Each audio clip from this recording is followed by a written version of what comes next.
Hello, I'm here on Churches on this very busy Sunday afternoon. I've covered this issue before, but I thought I'd cover it again. Can the politicians, Liverpool Echo, Liam Thorpe, anyone for that matter,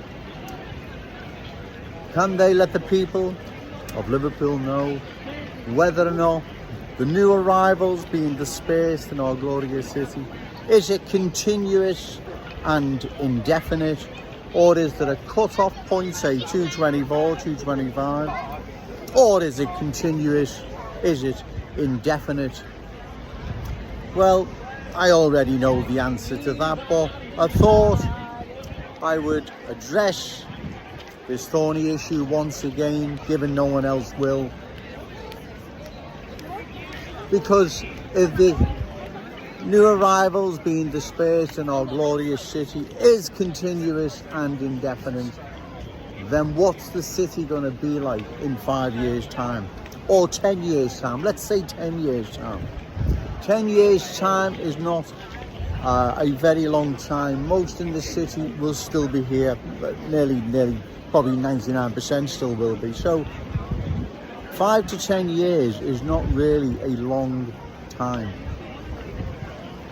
And given the rate of new arrivals changing our city by the day, in 5 to 10 years' time, what's the city going to look like? What's Kensington and Fairfield going to look like? Will it still be there? It'll still be there in name, right? There's no doubt about it. What will the top of Smithdown Road look like?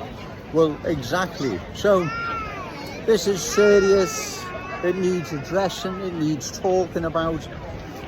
It's not Scots mist, it's cultural mist, like I've said. No one wants to discuss this thorny issue. No one wants to talk about it. Cultural change has transformed Kensington and Fairfield. Okay, sir, thank you. Oh, brilliant. Okay, thank you. It is transforming Kensington and Fairfield. It has transformed Kensington and Fairfield.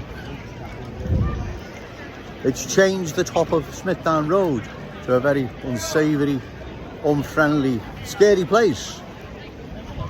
Other parts of Liverpool are now being affected by cultural change. So 5 to 10 years' time, an awful lot could have happened, will have happened to our glorious city if it's continuous and indefinite. And there are no reason to believe that it's not continuous and indefinite. It's really getting busy now.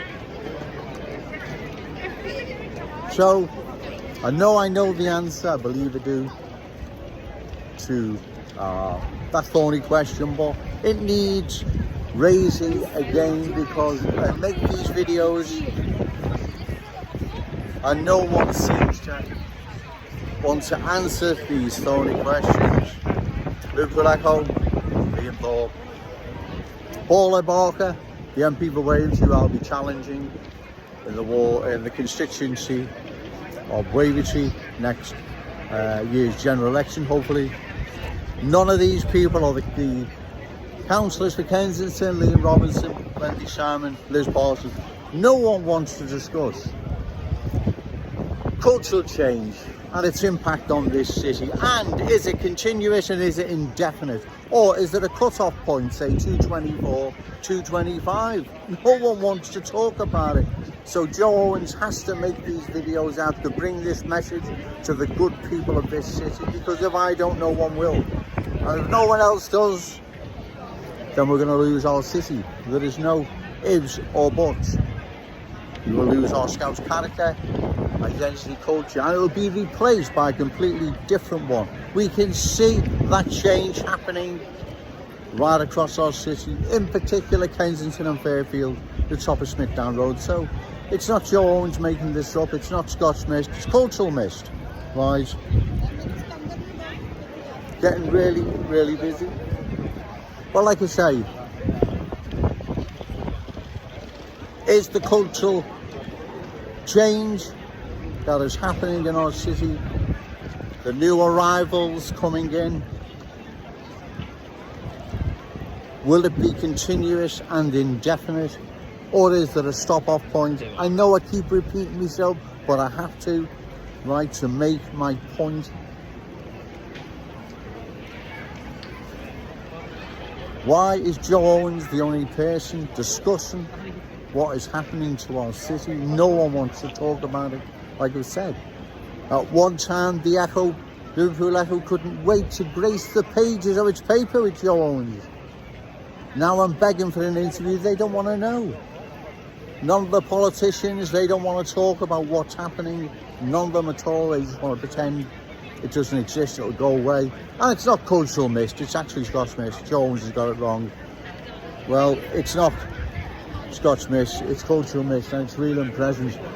And if it's not stopped, we're going to lose our glorious city. It really is that simple. Our Scots character, culture, identity, ways, beliefs, values, standards will be taken from us and replaced by something completely different.